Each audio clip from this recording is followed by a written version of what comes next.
Did I scare you? Then hit like and subscribe. Now let's begin. They don't all appear at once. Some only show up for a moment. Try to count them if you don't blink. I didn't plan to stay long in this village. Just a short walk, a few quiet minutes to clear my head. That was the idea, but ideas change when no one is around to confirm them. The village greeted me the same way all villages do at night, with silence. Houses stood along the road, evenly spaced, doors closed, windows dark. Nothing moved, and yet it felt occupied. I walked at a steady pace, not slow, not rushed. The kind of walking you do when you don't want to arrive anywhere too quickly. The kind that gives your thoughts time to speak. I noticed something almost immediately. Every sign I passed felt familiar. Not readable, just familiar, like I'd seen them before, long ago. I told myself that was normal.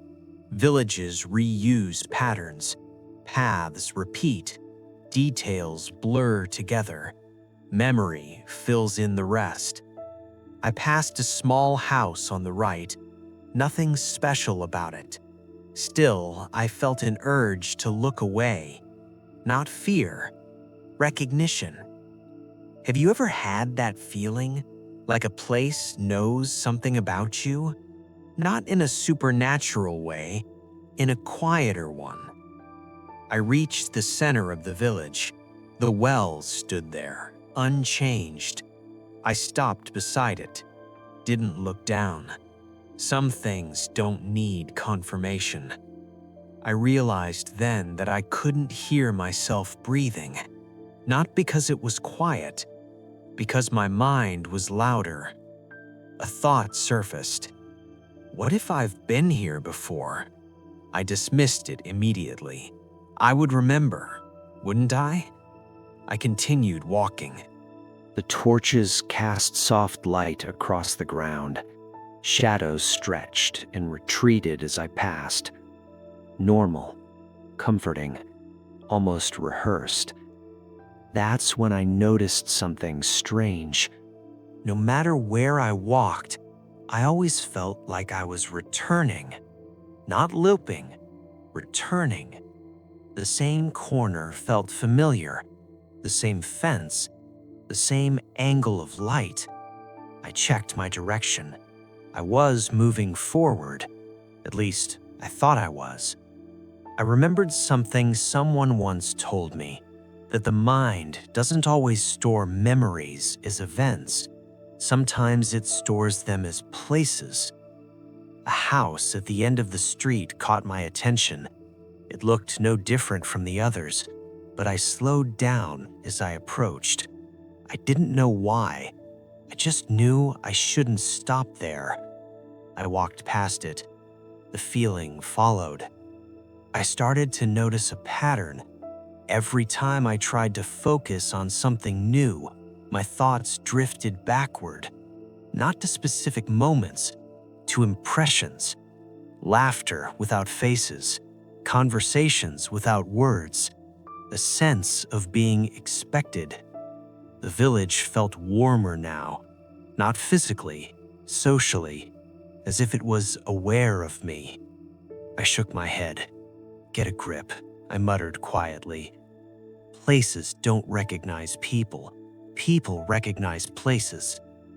I turned down another street, this one narrower, closer houses, less light. Still calm, still ordinary. That's when it happened. I heard my name, not spoken, understood. I stopped walking, listened. Nothing. No echo, no sound. Just the absence of doubt. I didn't panic. That surprised me. Instead, I felt embarrassed, like I'd missed a cue.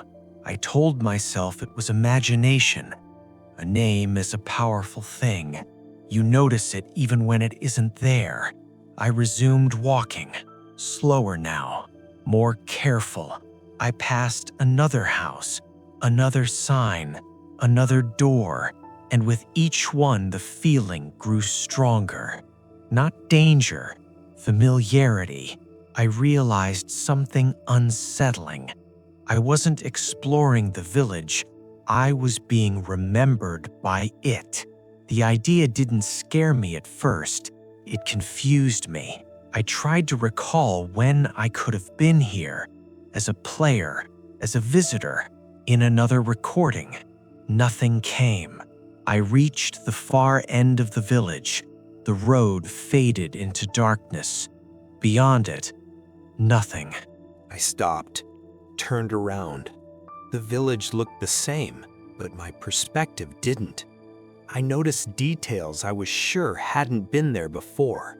A sign slightly tilted, a torch placed too deliberately, like someone had adjusted things. For me, I laughed quietly. That was ridiculous. Villages don't prepare. I walked back toward the center. Every step felt easier now, like following a path I already knew. I thought about names, how they anchor us, how hearing your own name can pull you back into a moment instantly. I wondered how many times my name had been thought here, not spoken, remembered. The well came into view again. I stopped beside it. This time, I looked down. The water reflected my face, and something else, not behind me, within the reflection. I blinked. It was gone. I stepped back, heart steady, mind racing. I understood then. This village wasn't empty. It was full of impressions, of traces, of people who had passed through and left pieces of themselves behind. And somehow, I was one of them. I tried to leave, I really did, but my steps slowed, not resisted, just delayed. I wasn't trapped, I was welcomed.